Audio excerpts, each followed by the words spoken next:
साथीहरु यो चाहिँ भयो मेरो घर यता भयो। अब आज चाहिँ के छ भने मेरो काम जंगल जानुपर्ने सोतर बटुल्नको लागि। साथीहरु बाटो पनि यस्तो छ, तर हाम्रोतिर चाहिँ यसरी अलैँची खेती पनि गरेछौं। अब सानो बाटोदेखि यसरी जानुपर्ने हुन्छ हैन। बाटैभरि फुलेको त्यही गयो। अब अलैँची पनि ट्याक्क फुलेर फल्नको लागि कपिला लागिरहेछ। तपाईहरु कति साथीहरुलाई त अलैँचीको बोट पनि कस्तो हुन्छ भनेर थाहा छैन होला। यस्तो खालको हुन्छ, ठुलो खेती छ अलैँची। तर भाउ चाहिँ अब कति गाउने हो यसपालो त्यो थाहा छैन। हेरौँ, चैत आजदेखि सुरु भयो। अब घामले बिगार्ने हो कि भन्ने टेन्सन पनि छ। यस्तो छ अलैँची खेती चाहिँ हाम्रोतिर।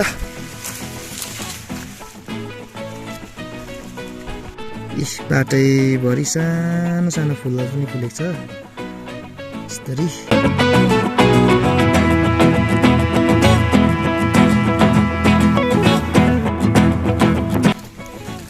अब बसन्त ऋतु आउने लागेको छ, त्यसैले यसरी रुखहरूको पातहरू पनि चट्ट बिस्तारै झरेर भुइँभरि यस्तरी हुन्छ। अनि यस्तरी भएको पात चाहिँ बेलाउने हो। अनि बेलाएपछि चाहिँ बर्खामा त अब धेरै पानी पर्छ। त्यस पछाडि गाई अब जे छ बाख्रा है हो त्यस्तोलाई चाहिँ ओछ्याइदिने हो त्यो बेला पानी परेको बेला। अहिलेसम्म त ठिकै छ। आजको मेन हतियार भनेको चाहिँ मेरो यो हो।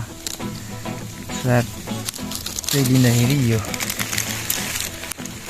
यसले चाहिँ कसो गरी भने यस्तो गर्ने गरेर चाहिँ त्यसरी घुमाउने। दोस्रो ठुलो हतियार भनेको चाहिँ मेरो सर यहाँनिर छ। कालोले बाजेको पालादेखिको होला सायदै ठुलो छ। क्याकलाई चाहिँ टोको भन्छ। डोकोमा चाहिँ हाल्ने यस्तो हुन्छ साथी। अब के गर्ने, गाउँघरको दुःख यस्तै छ। टक्क यहाँ हाल्ने हो, यस्तै नाम्लोमी छ, बोक्ने हो, हिँड्ने हो। बाटोसँगले यसरी हातमा पन्जा हाल्ने हो। किनभने घोज्छ नि त, काँडाहरू धेरै छ। ट्याक हाल्ने हो।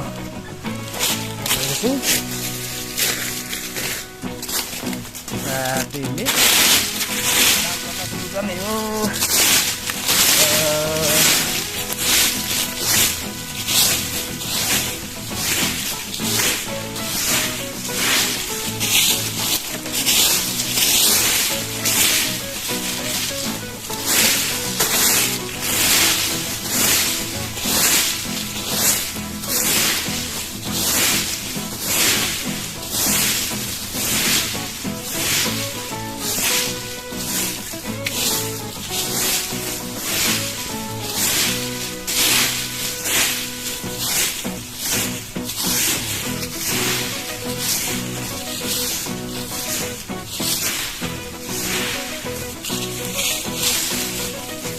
ल अब चाहिँ साथीहरु मैले सोतर चाहिँ भेलाएर यति चाहिँ पारिसकेको छु।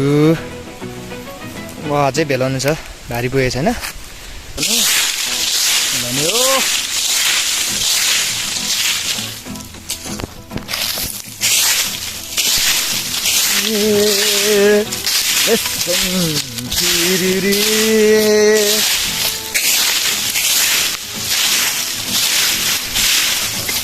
अब चाहिँ यहाँ एक ठाउँ अनि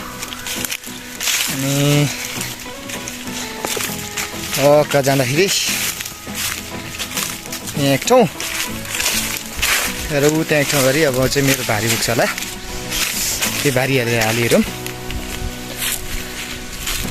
ल साथीहरू, अब चाहिँ मेरो ट्याक्क भारी पुगेको छ। अब जेललै बोकेर लानुपर्ने, घरतिर थाल्नुपर्ने हुन्छ।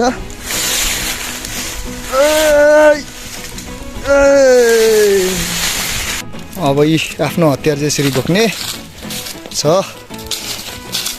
सिङ्गापुरदेखि झिकाएको बुट, एकदम यो चाहिँ वाटर प्रुफ अनि स्नेक प्रुफ, के भन्नु यसको सबै प्रुफ छ यो जुत्ताको चाहिँ।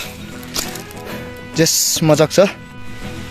अब भने चाहिँ साथीहरू, म मेरो सोतरको स्टोर रुममा छु।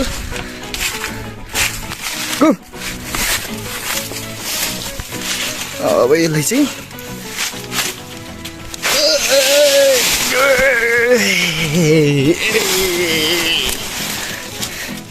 यस्तरी घप्टाउने। मैले चाहिँ सोतरी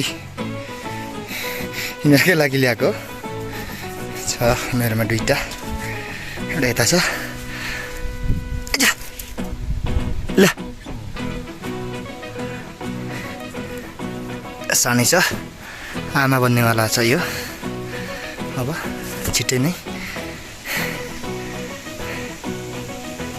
फेरि आज चाहिँ हाम्रोमा चाहिँ मौसम चाहिँ यस्तो छ, पानी परेर बारी बनाउनु सुरु भयो। यस्तो छ साथीहरू।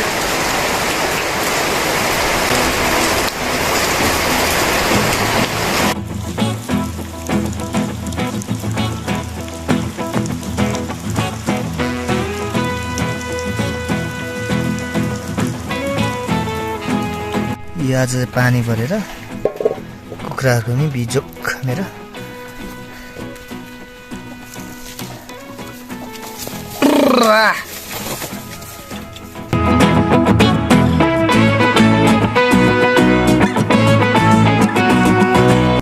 यो चाहिँ अब मेरो बाख्राको खाजा लगिदिनु पर्ने त्यहाँ।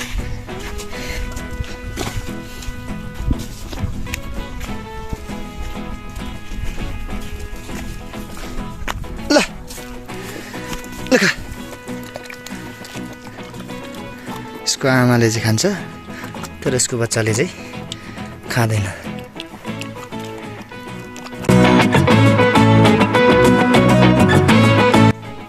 साथीहरू, यस्तै छ मेरो ब्लग चाहिँ।